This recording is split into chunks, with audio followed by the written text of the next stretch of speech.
Here are my 20 best tips for visiting Copenhagen, delivered to you in 15 minutes.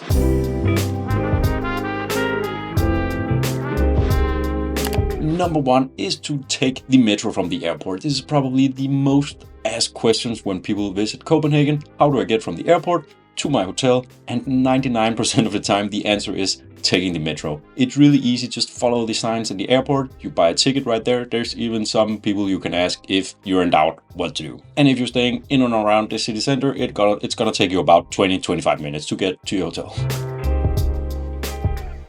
Number 2 is to not buy the Copenhagen card. Now the Copenhagen card is like, you buy a card, you get transportation and a lot of activities are included. But it's also really expensive. Now perhaps for you it might make sense to buy it, but you will need to do just a lot of activities and visit a lot of museums. But the other reason is that I think it's actually a little bit misleading with the Copenhagen card. So I just did a lot of tests on the website. For example, here I looked at 4 very popular tourist attractions in Copenhagen, plugged them in, and it shows me the normal price and then the price I will pay with the Copenhagen card. The problem was when I then went to the website of each of these attractions and just looked at the cost, added up, it totaled half of what the Copenhagen card says is the normal price. I'm sure they have some way of calculating this, and it's including transportation and whatnot. But for a lot of these attractions, you would simply just walk between them because they are really close. And you can really just get misled a bit into thinking you're getting a good deal when perhaps you're not.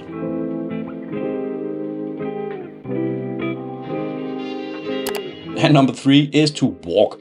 Walk between all the attractions you want to see, if you're able, of course. In my opinion, in Copenhagen, you'll see a lot of the cool things and get the best experience in between the major attractions. Sure, there are some awesome places, but it's when you walk and get a little bit lost down the side streets and find a cool little bakery and things like that, that you'll really start to love the place.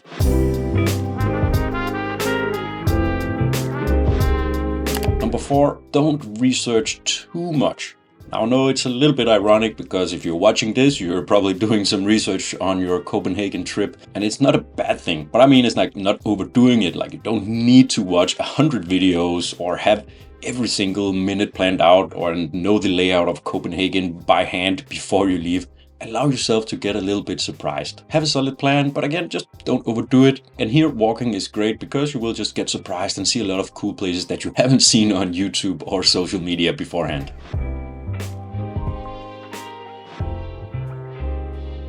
Number 5 is to not jam-pack your itinerary. So I'm in a lot of like Copenhagen groups on Facebook and other places. And again, one of the most asked questions is like people write out their full itinerary and ask if this is a good plan. And almost all of them have every single day planned out from 8 a.m. to 8 p.m. and have way too many activities. Again, allow yourself a little bit of breathing room. You need time to have lunch. You need time to just chill, sleep in a little bit maybe. And of course, allow yourself to get surprised. So just slow down a little bit. Okay, number 6 is how to save a bit of money on food, because eating out in Copenhagen is really expensive. Now, if you're staying in a place that has a kitchen, just cook something for yourself. That will be way cheaper. But if you're staying in a regular hotel, you probably won't have a kitchen. So if you want just some cheaper meals that don't have to be anything spectacular, head to 7-Eleven, or even better, just all the regular supermarkets. A lot of them have like a section with some ready-to-eat meals that could be sandwiches or salads or something like that. And usually it's pretty cheap. And then you can just take that out, sit by the canals and enjoy your meal at a wonderful location.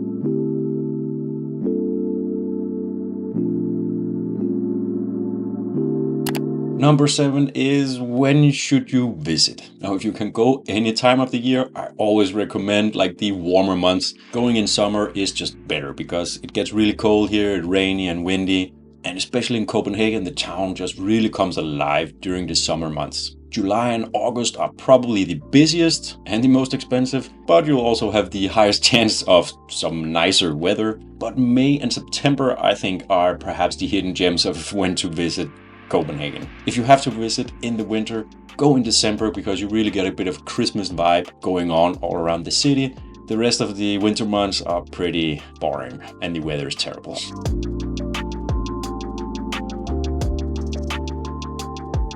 Number 8, how long should you stay? Now, Copenhagen is really not that big of a city, but there's a lot going on, so you have like 3 full days, you'll probably see all the major attractions and get all the things done that you want to do. But again, if you're just transiting and have like a one-night stay here, in one day you can see quite a lot in Copenhagen. I mean, just having a day walking all around the city, you can really experience quite a lot. Of course, with more time, you can see more. Then you can do trips outside of Copenhagen to see a bit more of what Denmark is like, and perhaps get a bit more immersed outside of the main tourist attractions. But for most people, 3 days up to a week would probably be ideal.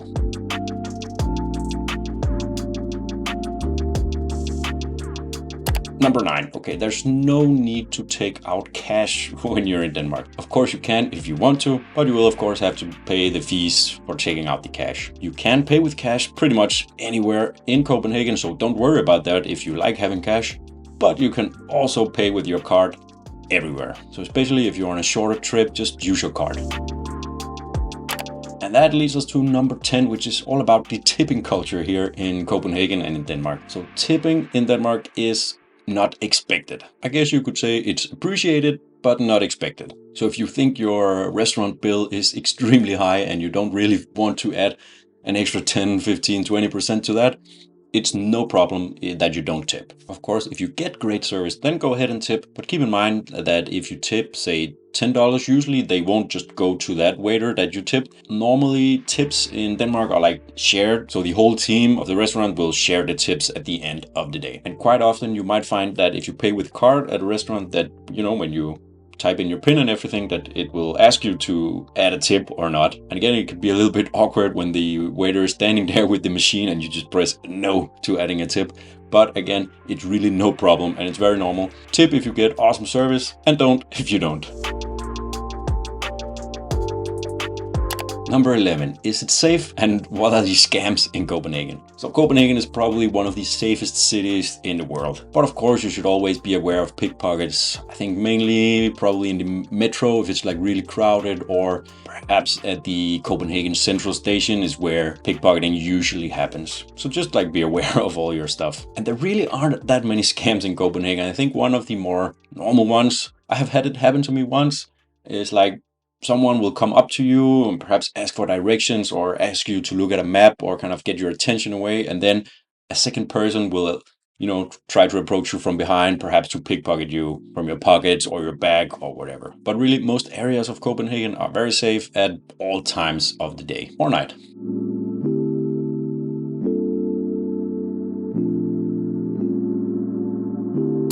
Number 12, don't sleep entirely on going outside of Copenhagen. I think foreigners coming to Denmark really mostly only know about Copenhagen, and most will just stay in Copenhagen. But there is a lot to do outside of Copenhagen and plenty of like cool day trips that you could do. So don't completely neglect setting aside one day to going somewhere outside of Copenhagen. And hey, subscribe to this channel if you want to see some of those, as I will be showing you what kind of day trips that you could be doing in the future. Number 13, rent a bicycle. Now for some reason, again, a lot of Danes actually recommend tourists not to rent a bicycle when visiting Copenhagen, even though it is such a bike-friendly city. And the reason that a lot of Danes don't recommend it is that they use the bicycle as a means of transportation from getting to work, getting home, etc. So people drive very straightforward, and they don't like if there's tourists kind of driving slowly on the street, and it can be a bit dangerous and so on. But again, I think people need to chill a little bit. Of course, if you don't know how to ride a bicycle, maybe it's not the best place to learn, but it is an awesome way to explore a city and get around cheaply. Just read up on the rules on how you should ride a bicycle in Copenhagen so that you are safe and so that everyone else is safe. But if you do that, go for it. 14 is the weather. Now, as I record this, it's like the middle of June, and right now the weather is horrible. It feels like it's autumn. We're wearing like big jackets when we go outside, and it's raining through half the day, and then suddenly it's sunny and kind of warm. So it's just very unpredictable and usually not for the better. So when you're packing, prepare for everything. It could be 25 degrees and you'd be wearing shorts and t-shirts, or it could be 12 degrees and you need a good jacket, because it does get really cold, especially with the wind. Number 15 is to take a canal cruise. A lot of the foreigners I speak to always say that the canal cruise was the highlight of their experience in Copenhagen, because you just get to see a big part of the city in a unique way, of course, from the water. And I'd say there are like two different ways that you could do this. There's the budget option and then the, I guess, fancy option. So the budget option is those big boats with a lot of tourists in them, and they're pretty cheap. I don't even know, it's like $10, $15 or something for a ticket. And there's a guide kind of explaining as you sail throughout. And that's an awesome experience. If you want like a bit more of a private and chill experience, you can actually rent what is called a go boat, which will probably cost around $100, perhaps a little bit more. And you sail this boat yourself all around the canals of Copenhagen. If you are going a group of people, like 5, 6, 7, 8 people, then sharing this cost will actually almost even out to as if you were going on the big boat. And it is really cool. You could just bring some drinks and some food, and then you just chill as you sail around the canals.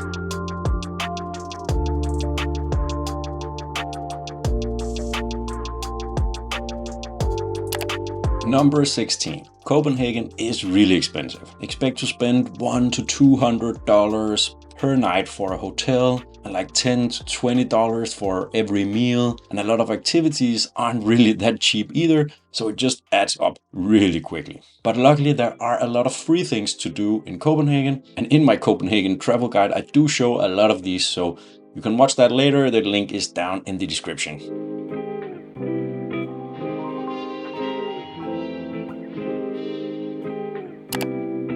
Number 17. Here are some useful apps that you could use throughout your visit in Copenhagen. Now, the first one is called journeyplanner.dk, and this one is related to public transportation. So it's really cool. You just plug in where you want to go, and then the app will show you how to get there using public transportation and how much it will cost. It's really useful and very friendly towards tourists. And in that same arena, you just use your Google Maps or whatever maps app you use. It's always great to download the map of the place you're going to, so that if you get lost, you can still find your way back and have the areas or locations that you want to visit are kind of saved. And it's also useful if you want to look up restaurants that are nearby or activities, see how they're rated, and you can easily find the cost from there and everything. Next one is called DOT Tickets, and with this app you can really just buy tickets for public transportation. Again, it's very straightforward. You just plug in your trip and then you get a ticket, and if an inspector comes on the train, you just show them the ticket on your phone. Now, usually I don't recommend renting a car if you're visiting Copenhagen. It just really doesn't make a lot of sense. But perhaps you might need to, or if you plan on visiting a lot of places outside of Copenhagen, it can make sense in some cases. So if you rent a car, the app EasyPark is what you should get. And basically it will just help you pay for parking and make sure you have your parking ticket wherever you are parked.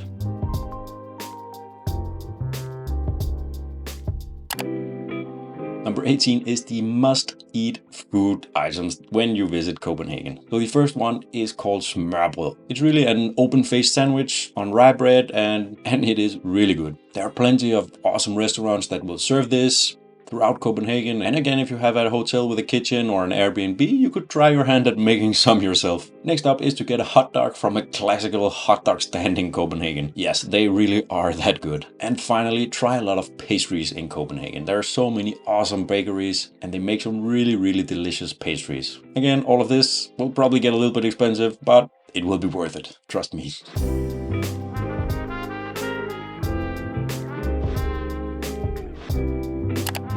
Number 19. A lot of museums in Denmark are actually free on Wednesdays. Now, it's a little bit different for each museum, if it's every Wednesday or like the first Wednesday of every month or however they run it. But if there are some museums that you want to visit, then just look on their website and check if they are free on a Wednesday and if that collides with when you're visiting. Again, another little money-saving hack. And the final tip is to stay centrally in Copenhagen. So stay around the city center. For most people, this will be the best choice, as you will just be close to everything. And you can basically walk everywhere, walk to all the cool tourist attractions and places that you want to see. Again, further cementing that you probably don't need the Copenhagen card, and it will save you a lot of money on public transportation. But if you are staying at least more than a few days, or you just really like to go to more of the hidden gems and staying in the places that don't have a lot of tourists, then you should watch this video right here. Here I show you the main cool areas in Copenhagen where you should consider staying. and also why and who they're for. And I even come with some hotel recommendations in that video as well. So most people should probably stay in the city center, but if you like things a little bit different and to have a unique experience, you should check out that video.